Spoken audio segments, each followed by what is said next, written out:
Hello mga kabibig! Welcome back sa ating bagong YouTube channel. Ito ang pinakamaingay na YouTuber sa balat ng YouTube. Ako si Kabibig Maglabak-labak with evidence. Ako po, hindi nakapagpigil si Martin Romualdez kasi kahit busy na busy siya sa Japan kasama si Pangulong Bongbong Marcos, ewan ko nga ba kung ano ang ginagawa ni Martin Romualdez doon or nakibakasyon lang siya kasi wala ng trabaho ang Congress. Nako po, sa nangyaring insidente na kung saan muntikan or natusok yung ilong niya sa sa Philippine flag. Nagka-lurky talaga ang nangyari mga kabibig. Ganun talaga. Karma-karma, di ba?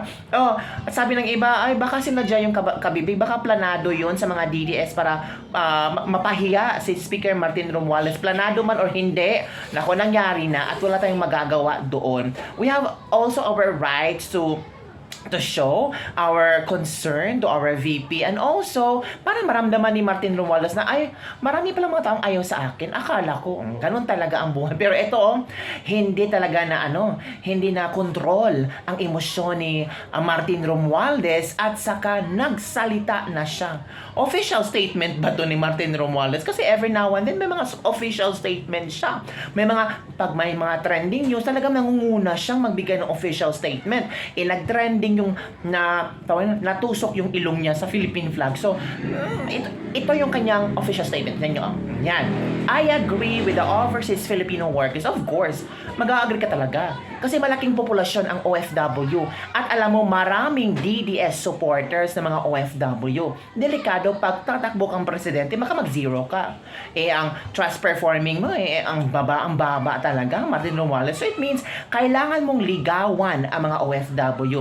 Kailangan mong magpakumbaba. At kailangan mo talagang tawag dito ba, hindi mo sila maging kontra. Kasi pag kinokontra mo ang OFW, nako, delikado yan. Baka plano na Martin at tatakbong senador, baka mag-zero ka o di kaya presidente. Ito na I agree with the overseas Filipino worker who greeted me in Japan with a placard bearing a significant message.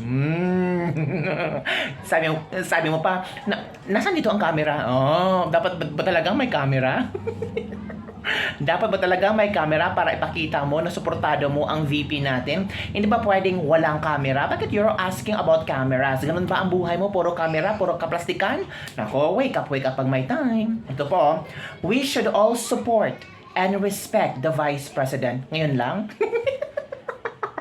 Kalerky naman. Kung talagang sinuportahan mo at narespeto mo ang Vice President, hindi sana nung kasagsagan na tinanong ang confidential funds ni VP Sara Duterte ay nagsalita ka.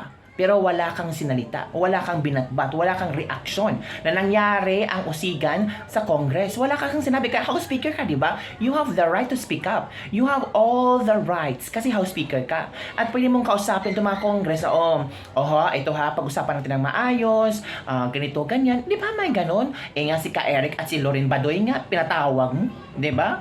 House hearing talaga tungkol lang sa tinanong ka kung saan napunta yung 1.2, 1.8 travel fund mo. Pinatawag mo nga sa Kongreso. Ito, confidential funds ni VP Sara Duterte, may malaking say ka dyan. Pero hindi. Hinayaan mo ang Kongresong atakihin si VP Sara Duterte. And I'm sure you know kung saan galing yung fund transfer na pera. Kalerky ka naman. We should all support and respect the Vice President. Ngayon lang. The same respect and support that we should extend to the President and other government officials. Wow. Coming from you. Sabi na isang netizen, nakakaloka itong si Martin Romualdez. Kaya katakot ka pa rin kilos ahas. Ahas daw. Ito ang sabi ni Speaker Martin Romualdez. Kapal talaga. Buwis mo, iipalin ko. Wow. Tambi Bodol moves. Nobody cares about what you say. Ang care namin yung mapaliwanag nyo ang tirang 2 billion travel budget for 2023. Maliquidate nyo at ipakita ang resibo sa House of Representatives. Konting respeto naman sa taong bayan na pinaglilingkuran mo. Yon ang isang sampal na dapat alamin mo, Martin Romualdez, respeto. Ang tanong, liquidated ba? kung talagang may respeto ka sa sambayanang Pilipino and you are urging people to support and respect the Vice President, edi sana ilabas ang resibo. We have the rights to ask naman kasi nagbabayad kami ng tax. Diba? We should all support and respect the Vice President. Wow, coming from you. Sabi ni Izang Nadesem, ayoko maging presidente si Romualdez. Well, Romualdez, I don't think so if he will be running for president. But we don't know later on, di ba? Magbago ang ihip ng hangin. Kaganda ang kanyang performance rating, trust rating. Hindi may confidence siya na tatakbo. O di ba kaya ito yung style na parang teleserye ba? Siya yung inaapi-api. Siya yung binabash marami. Siya yung kaawa-awa. Para later on, siya yung bida. Ganon. Pero dahil sa kabastusan ng ibang DDS, nagre-reflect yan sa sinusuportahan ng kandidato. Maraming loyals tuloy ang sumisimpatiya kay MR. So, dahil sa nangyaring insidente, marami dang loyalista na susuporta kay Sara nawawala ng gana.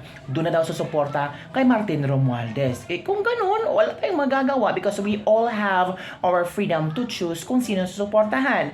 Basta lang, totoo yung taong sinusuportahan natin. Pakitang tao lang yan. Sabi ng ibang nisa, I don't like him either, but between two evils, I choose him kaysa naman kay Sara Duterte, pareho sa tatay niya. Pareho sa tatay niya. Pero ngayon, pag may mga krimen na nangyari, mga drugs na mga ganito-ganyan, tapos sabihin nyo, sana si Duterte na lang yung presidente natin. Sana sa panahon ng Duterte, naku, safety, lahat ng tao makakalakad sa mga lugar na madidilim. Pero ngayon, ang dami yung satsat, mahal ang bigas, ganun. Ganun, di ba? Ito pa, I appreciate what you said about support and respect for government officials, but no support and respect to those who continue to disregard transparency and accountability in using public funds. No to corruption, yes to good governance. Sabi ng Izang Nadesem. Pero bakit bastos naman yung OFW na halos tusukin na ang mata, halos bastusan na ang laban? Alam niyo ba kung ano ang tawag na hindi sinasadya? Depende talaga sa inyo kasi ang tangkad ni Martin Romualdez, considering that OFW na hindi naman kahit ni Martin Romualdez.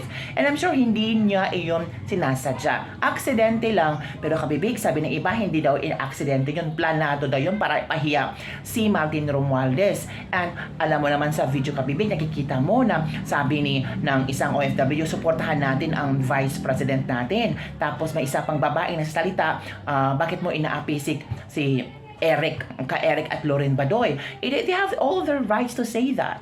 Diba? Kagaya natin, nagko-comment tayo tungkol sa issue na to, different tayo ng ating opinions and views, diba? Pero I'm sure naman hindi yun sinasadya ng OFW na iyon. Hindi yun na malaya na yung flag na yun, placard na yun, or flag na yun ay papunta na sa ilong ni Martin Romualdez. Sana itong OFW to ay magsalita na para matahimik na lahat, para malaman din natin kung ano nga ba ang nangyari. Planado ba niya or hindi planado niya? But I'm sure that OFW, his only aim is to unite everyone because he still believes there is unity.